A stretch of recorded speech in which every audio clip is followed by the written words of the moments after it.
के पार्ट्स पढ़ने के बाद अब हम पढ़ते हैं सेंट्रल नर्वस सिस्टम जो हमारे पास है उसका दूसरा पार्ट जिसका नाम है स्पाइनल कॉर्ड। स्पाइनल कॉर्ड के स्ट्रक्चर की अगर हम बात करें तो ये बिल्कुल एक ट्यूबुलर स्ट्रक्चर है। हम लिख लेते हैं ये हमारे पास क्या है, एक ट्यूबुलर स्ट्रक्चर है जो कि जिसमें बहुत सारे जो है हमारे पास मौजूद हैं, that is known as a nerve. ठीक है जी, हम यहाँ पे लिख लेते हैं that is tubular structure, STRUCTUR। ठीक है जी, सॉरी इसको ठीक कर देता हूँ हम यहाँ पे। अब इसमें जो है हमारे पास मौजूद है नर्व, बंडल ऑफ नर्व्स मौजूद हैं। अब नर्व के बारे में हमने पढ़ा था कि नर्व जो है हमारे पास डिफरेंट क्या होते हैं जी, सेवरल एक्सोन के यूनियन होती है। हम लिख लेते हैं that is union of several, several means कई। अब इसमें हमारे पास मुख्तलिफ किस्म के एग्जॉन आ जाते हैं, that is known as a sensory. जो हमारे पास थे सेंसरी न्यूरॉन्स थे, सेंसरी नर्व थे, मोटर नर्व थे, मिक्स नर्व थे, उन सब की एग्जॉन जो है वो इस नर्व में हमारे पास मौजूद होती हैं। तो हम इसे कहते हैं यूनियन ऑफ सेवरल नर्व। अब स्पाइनल कॉर्ड स्टार्ट कहाँ से होता है, तो स्पाइनल कॉर्ड जी शुरू होता है that is known as a brain stem. हम लिख लेते हैं यहाँ पे ब्रेन स्टेम। अब हमारे पास ब्रेन स्टेम जो है ये एक नया वर्ड है। हम जानना चाहते हैं कि ये ब्रेन स्टेम जो है इसमें ये क्या है या इसके अंदर फर्दर कौन कौन से पार्ट जो हैं वो मौजूद हैं। तो ब्रेन स्टेम में हमारे पास तीन पार्ट्स मौजूद होते हैं। एक को हम कहते हैं that is known as a medulla, जिसे हम मेडुला ओब्लंगेटा भी कहते हैं। ठीक है जी, इसके अलावा दूसरा पार्ट इसमें आ जाता है पोन्स का। ठीक है, पोन्स और मेडुला हमारे पास हाइंड ब्रेन के पार्ट्स हैं। और इसके अलावा जो थर्ड इसका पार्ट है उसे हम कहते हैं मिड ब्रेन। अब ये तीनों मिलके हमारे पास बनाते हैं that is known as a brain stem. अब यही ब्रेन स्टेम जो है यहाँ से स्पाइनल कॉर्ड जो है शुरू हो जाता है और ये एक्सटेंड करता है टूवर्ड्स द लोअर बैक, जो हमारी कमर का बिल्कुल निचला हिस्सा है वहां तक ये जो है एक्सटेंड कर देता है। तो ये हमारे पास लोकेशन है जी स्पाइनल कॉर्ड की और यहाँ से वो शुरू होते हैं। अब हम डायग्राम के थ्रू भी इसको जानने की कोशिश कर लेते हैं।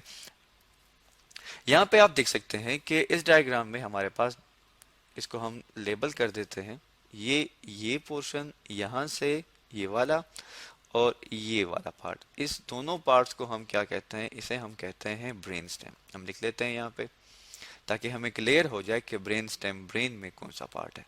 इसके बाद ये यहाँ से हमारे पास शुरू हो जाती है स्पाइनल कॉर्ड। हम लिख लेते हैं दैट इज स्पाइनल कॉर्ड। थोड़ा सा इसको ठीक कर देते हैं, दैट इज स्पाइनल कॉर्ड। ठीक है जी, अब ये तो हमें पता चल गया। अब हम जानते हैं कि जिस तरह ब्रेन को प्रोटेक्ट करने के लिए डिफरेंट लेयर्स होती हैं, ठीक है, इस तरह स्पाइनल कॉर्ड को प्रोटेक्ट करने के लिए हमारे पास भी मौजूद हैं लेयर्स। ब्रेन्स की लेयर्स को भी हम मेनेंजिस कहते हैं और स्पाइनल कॉर्ड के लेयर्स को भी हम मेनेंजिस कहते हैं। और हमने ये पढ़ा था कि मेनेंजिस की हमारे पास तीन लेयर्स होती हैं। ठीक है जी, तो ये हम भी यहाँ पे भी लिख लेते हैं। इसके बाद जो है जिस तरह स्कल जो है ये प्रोटेक्ट करता है, किस चीज को प्रोटेक्ट करता है, ब्रेन को, इसी तरह स्पाइनल कॉर्ड जो है इसको प्रोटेक्ट करने के लिए हमारे पास वर्टिब्रल कॉलम होती है। ठीक है जी, हम लिख लेते हैं दैट इज वर्टिब्रल कॉलम। और वर्टिब्रल कॉलम जो है ये प्रोटेक्ट करता है हमारे स्पाइनल कॉर्ड को।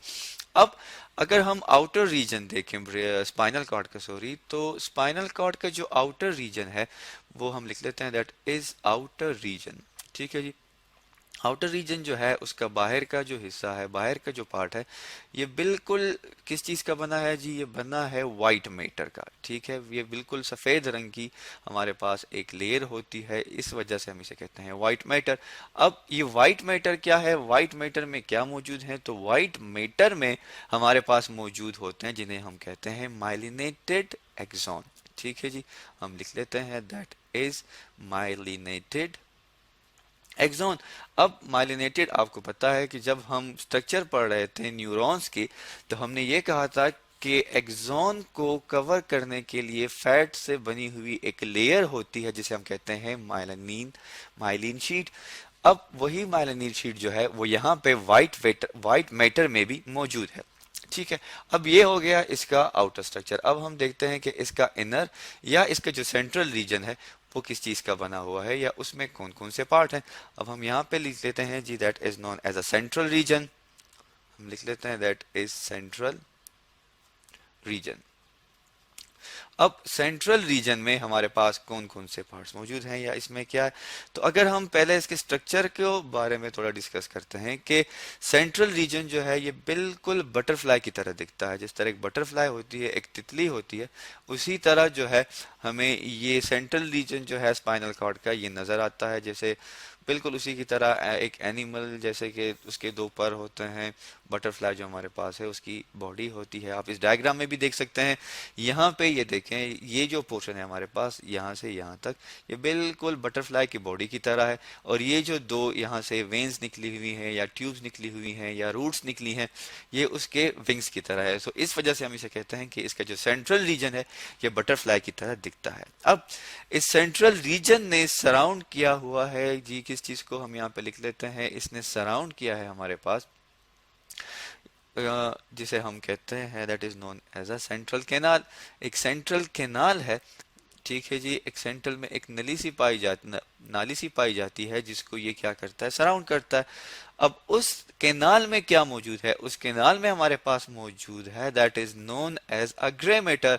उसे हम क्या कहते हैं, उसे हम ग्रे मैटर कहते हैं। अब ग्रे मैटर जो है ये किस चीज का बना हुआ है, ग्रे मैटर जो है ये हमारे पास बने हैं न्यूरॉन्स की सेल बॉडी। हम यहाँ पे लिख लेते हैं that is made up of cell body of neurons. ठीक है जी, सेल बॉडी किस चीज की, न्यूरॉन्स की। सेल बॉडी के बारे में आपको पता है कि सेल बॉडी में हमारे पास दो चीजें होती हैं, एक को हम कहते हैं एक को हम कहते हैं डेंड्राइट्स और एक को हम कहते हैं न्यूक्लियस।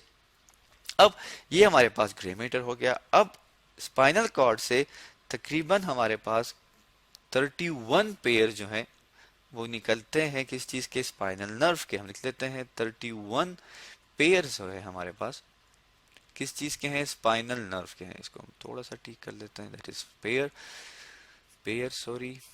स्पाइनल नर्व के। मतलब ये है कि स्पाइनल कॉर्ड जो है इससे निकलने वाली जो हमारे पास नर्व है वो तकरीबन कितनी है, हमारे पास 31 पेयर्स हैं।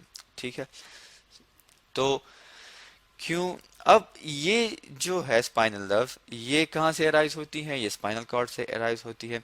अब इसमें कौन कौन सी नर्व्स मौजूद हैं, तो हम कहते हैं कि इसमें हमारे पास मौजूद हैं मिक्स्ड नर्व। हम लिख लेते हैं कि ये हमारे पास कौन सी नर्व है, that is known as a mixed nerve. अब मिक्स्ड नर्व जो है इसमें हमारे पास क्या मौजूद है, ये आपको भी पता है कि इसमें मौजूद होते हैं हमारे पास एक्सॉन। किस चीज के, एक्सॉन ऑफ, हमारे पास दो ही नर्व न्यूरॉन्स हैं एक्सॉन किस चीज के, सेंसरी न्यूरॉन्स के। हम लिख लेते हैं सेंसरी एंड मोटर न्यूरॉन। ठीक है जी, तो इन दोनों के एक्सॉन जो है हमारे पास मौजूद हैं। हम यहाँ पे लिख लिया that is axon of sensory and motor neuron. अब अगर हम देखें इस डायग्राम में तो हमें दो पाथवेज या दो रूट्स या दो रास्ते जो हैं वो नजर आ रहे हैं। एक यहाँ से ये वाला जा रहा है, हम इसको ब्लैक कर देते हैं, ठीक है जी। एक यहाँ से ये वाला जा रहा है और एक यहाँ से ये वाला, इसी तरह यहाँ से और ये यहाँ से। तो हमारे पास जो रूट्स हैं हम यहाँ पे लिख लेते हैं, वो हमारे पास दो रूट्स हैं जो कि अराइज होते हैं किस चीज से, फ्रॉम द स्पाइनल कॉर्ड। एक को हम कहते हैं डॉर्सल रूट, हमने यहाँ पे लिख लिया दैट इज डॉर्सल रूट क्योंकि ये डॉर्सल साइड पे होता है।